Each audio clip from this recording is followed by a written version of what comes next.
Connect اگر کریں from K P to rolling party over there and then to Afghanistan and then Afghan foreign ministers visit to India, اس presser میں کیا messaging کی گئی ہے آپ کے خیال میں؟ اس میں مجھے تو یاد آ گیا ریجیکٹڈ، نوٹیفیکیشن ریجیکٹڈ، اوکے یہ ریجیکٹڈ سے ایک نوشن کم ہے، مگر it is a straightforward rejected warning to P T I کہ آپ جو بیانیہ اپنے لیڈر کا لے کے چل رہے ہیں وی ریجیکٹڈ. Us is simple. اور یہ گورنمنٹ کی طرف سے نہیں، فرام دی اسٹیبلشمنٹ ڈائریکٹلی. اسی قسم کی سچویشن ہے. اچھا، اب انٹرسٹنگ بات کیا ہے، اگین مجھے ایک اور انسیڈنٹ یاد آتا ہے، attack on army public school 2014. اس سے قبل اس وقت کی حکومت اور ہائیبرڈ رجیم جو بھی تھی، کیونکہ یہ ہائیبرڈز ہی رہی ہیں لیس اور مور، تو اس وقت کی ہائیبرڈ رجیم کا موقف یہی تھا کہ بات چیت ہونی چاہیے. اچھا، پیسے دے کے سیٹلمنٹس کی تھیں. جو پرانی ساری سیٹلمنٹس جو ہوئی تھیں وہ 2010-12 سے لے کے 14 تک تو یہی ہوتا رہا نا، کہ ہر دفعہ نیگوسیشن ہوتی تھی اور لوکل کور کمانڈر جا کے کرتے تھے.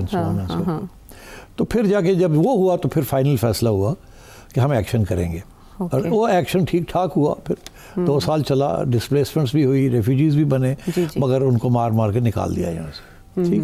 اور پھر کوئی دہشت گردی کم ہوئی. تو اب اسی قسم کی پھر سٹیج آ گئی ہے، اور یہ سٹیج جو ہے اس میں اسی قسم کا فیصلہ ہو رہا ہے اب کہ انف از انف. اسٹیٹس کو جو ہے یہ، اور اسٹیٹس کو یہی تھا نا جو چلتا آ رہا تھا. وہ کیا تھا اسٹیٹس کو؟ وہ اسٹیٹس کو پچھلی ہائیبرڈ رجیم نے فیصلہ کیا تھا کہ ہم کچھ لوگوں کو پیسے ویسے دے کے ختم کریں گے اور کچھ لوگوں کو سیٹل کریں گے یہاں. اچھا، مذاکرات کر کے. یہی عمران خان کی پالیسی تھی اور یہی جنرل فیض کی پالیسی تھی. تو اس وقت کی جو ہائیبرڈ رجیم تھی ان کی پالیسیز تھی سیٹلمنٹ کرنے کی، ان کو یہاں لانے کی، and so on and so forth. اسی لیے جب جنرل فیض گئے تھے کابل تو کہنے لگے no problem, every thing under control, nothing was ever under control. اب سچویشن یہ ہے کہ اس ہائیبرڈ رجیم نے اباؤٹ ٹرن کر لیا ہے. وہ کہتے ہیں کہ یہ جو پالیسی تھی اس وقت کی ہائیبرڈ رجیم کی وہ صحیح نہیں تھی. اب جو نئی ہائیبرڈ رجیم ہے وہ کہتی ہے وہ پالیسی غلط تھی. وہ بھی پالیسی 2 ہاتھ سے تالی بجتی تھی، یہ بھی پالیسی 2 ہاتھ سے تالی بجتی ہے. ہائیبرڈ ہے، ملٹری اینڈ سویلینس. اب ایک میں دیکھ رہا ہوں کہ آل اکراس دا ورلڈ ریاست جب اٹیک آتا ہے نا ریاست کے اوپر یا ملک کے اوپر جو کہ نان ٹریڈیشنل سورسز سے آتا ہے، across the line of control اور اکراس دا بارڈر، تو کچھ عرصے تک تو اس کو بارڈر نہیں کراس کرتے. مگر پھر جب یہ تکلیف دہ ہوتا ہے تو پھر جس کے اوپر اٹیک ہو رہی ہوتی ہے وہ پھر کراس کر کے border goes after the terrorist. امریکہ نے بھی یہی افغانستان میں کیا تھا. جی ایسے ہی ہے. اسرائیل کر رہا ہے عرب ملک حماس کے خلاف. انڈیا نے ہمارے ساتھ کیا ایک دفعہ 3-4 دفعہ. سو آئی تھنک یہ تو اس کی تو اب لیگیلٹی جو ہے نا وہ تو اب اسٹیبلش ہو گئی ہے کہ you can cross red lines of borders to protect yourself. اب جو میسج ڈی جی صاحب دے رہے ہیں وہ یہی دے رہے ہیں عائشہ کہ انف از انف، اسٹیٹس کو نہیں چلے گا اور they will go after them whether it is across the border or whether it is inside Pakistan. اسی لیے میں نے کل کے پروگرام آیا تھا کہ کسی صورت میں بھی کے پی کی گورنمنٹ ایسے چیف منسٹر کے ہاتھ نہیں دیں گے جو کہ ان کا جو بیانیہ ہے نئی ہائیبرڈ رجیم کا ریگارڈنگ ٹیررزم، اس کو وہ اگر وہ نہیں مانتے تو ان کو گورنمنٹ نہیں ملے گی. So this is a matter of the state. تو اسٹیٹ جو ہے وہ will overcome all these other obstacles. Right. تو اس وارننگ کو پی ٹی آئی ریڈ کر پائے گی؟ پی ٹی آئی نہیں ریڈ کر پائے گی. پی ٹی آئی اگر سمجھ آتی تو یہ کرتے ہی نہ، اس بندے کو لگاتے ہی نہ. جس کے پہلے ہی ریڈ ریگ ہے تو سارے، اور جو ڈی جی صاحب نے جو باتیں کہی ہیں وہ تو کلیئر ہوگی نا بات اب کہ they will not let it happen. کل میں نے اپنے پروگرام میں یہی کہا تھا کہ دیر از نو وے دے ول الاؤ دس ٹو ہیپن. میں نے آپ کو بتائے تھے مختلف سیناریوز. ایک سیناریو میں نے کہا تھا کہ آخری وقت پہ شاید اس کو چینج کر دے. دوسرا یہ تھا کہ شاید اس ووٹ آف کانفیڈنس پورا نہ ہونے دیں. پھر اور بھی بڑے طریقے ہیں، کیسز کر دیے، یہ کر دیے، وہ کر دیے. So I think major turning point again in Pakistan's strategy vis-a-vis Afghanistan. یہ کافی عرصے سے یہ اسٹریٹجی ہے نا फ्लक्चुएट कर रही है, अप एंड डाउन चलती है।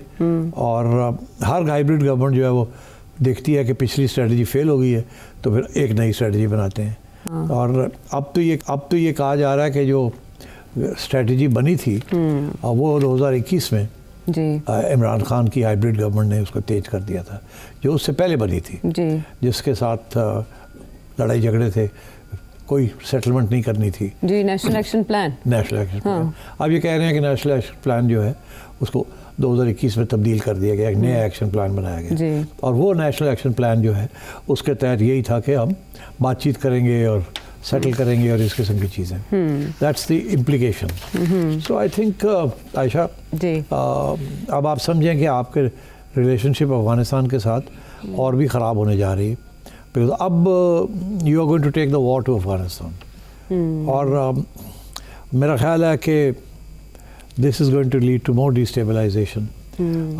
और उसने आपने खुद ही देख लिया कि अफ़गानिस्तान को भी एहसास हो गया है कि अब हमारी पाकिस्तान के साथ गड़बड़ होने जा रही है, बिकॉज डिलीवर नहीं कर सकते वो जो पाकिस्तान चाहता है। पाकिस्तान चाहता है कि टीटीपी को ख़त्म किया जाए और बीएलए को ख़त्म किया जाए। राइट। और टीटीपी और बीएलए को इंडिया सपोर्ट कर रहा है। और अब टीटीए में मेरा ख्याल फैसला किया कि हम पाकिस्तान की मदद नहीं करेंगे। और इसलिए अब वो चले गए दिल्ली जी, इस बात को पक्का करने के लिए, अपनी लेवरेजिंग बड़ी करने के लिए। ठीक है। तो वो अब इंडिया के साथ बैठे हुए हैं और आपको अब नज़र आ रहा है कि एक तरफ एक बॉर्डर, दूसरी तरफ दूसरा बॉर्डर। पहले ये कहते थे कि एक बॉर्डर तकलीफ है, गरम रहता है एक बॉर्डर और दूसरी तरफ ज़्यादा फिक्र नहीं है, जाहिर है। तो अब दोनों बॉर्डर अब दहक रहे हैं, डायरेक्ट नहीं, हॉट अप भी हो गए हैं और मिल भी गए हैं। तो ऐसे में जब हमारे यानी दोनों जो हैं हमसाए वो हमारे ख़िलाफ़ इस तरह से कार्रवाइयों में या मनसूबाबंदी में मसरूफ़ हैं, तो केपी में एक वफाक की हिमायत याफ्ता इस्टेब्लिशमेंट के साथ वन पेज पे होने वाली हुकूमत का होना कितना ज़रूरी है? ज़ाहिर है क्योंकि सारा कुछ वहीं हो रहा है, तो फिर ज़ाहिर है कि वहाँ की हुकूमत जो है has to be in line with the policy of the state. सीधी सी बात तो इसका मतलब है वो बानी और अगर वो पॉलिसी ऑफ स्टेट के साथ नहीं होगी तो उसको उड़ा के रख देंगे। तो उड़ने का टाइम आ चुका है? बिल्कुल आ चुका है। गवर्नर राज लगाना इतना आसान नहीं है, मगर लगा भी सकते हैं। और फिर देखा जाएगा, चैलेंज होता रहेगा अदालतों में, वहाँ क्या पता क्या होगा और क्या नहीं होगा, आजकल के हालात हैं। तो आई थिंक बट जो क्लियर बात हुई है जो मैंने कल कही थी कि ये हाइब्रिड गवर्नमेंट, ये establishment will not allow Imran Khan की policy to prevail on the question of terrorism and on the question of TTP to prevail in Pakistan and especially in KP province. तो ये फैसला कर लिया गया है? ये फैसला हो गया।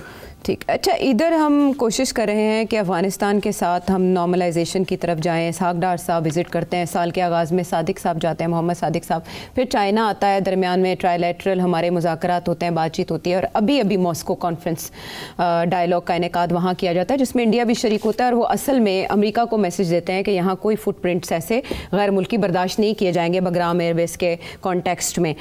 वहाँ से अमीर मुत्तकी अफ़गान वज़ीर ख़ारिजा दिल्ली ट्रैवल करते हैं, उन्हें स्पेशली इस्तिस्ना दिया जाता है इस ट्रैवल के लिए। पहले तो वो पाबंदियों के ज़ेरे असर नहीं कर सकते थे सफ़र। उनका दिल्ली का विज़िट, वो भी इतना तवील, आपके ख्याल में एजेंडे का ऐलान नहीं किया गया, तो असल एजेंडा क्या है अफ़गानिस्तान का इंडिया विज़िट? बिल्कुल, देखिए अफ़गानिस्तान को भी तो सपोर्ट चाहिए ना, तो इंडिया ही दे सकता है। इंडिया को चाहिए कि वहाँ से उनका एक फुट होल्ड था, वो चाहते हैं कि उनका फुट होल्ड वापस आए जो करज़ई के ज़माने में था। तो इसलिए जब से तालिबान आए तो इंडिया को तो कोई घास नहीं डाल रहा था ना। अब दोनों के इंटरेस्ट जो हैं इकट्ठे हो गए पाकिस्तान को लेके अगेंस्ट पाकिस्तान, और इसलिए वो उठ के चले गए हैं वहाँ, और वहाँ उनकी खातिर हो रही है और हर किस्म की चीज़ ऑफ़र हो रही है, एम्बुलेंसेज ऑफ़र हो रही हैं, और हथियार भी, अगर हथियार को नहीं है, पैसे और किसी फिर ये कि जी आप भेजें, यहाँ एजुकेशन होनी है, ये होना है, वो होना है।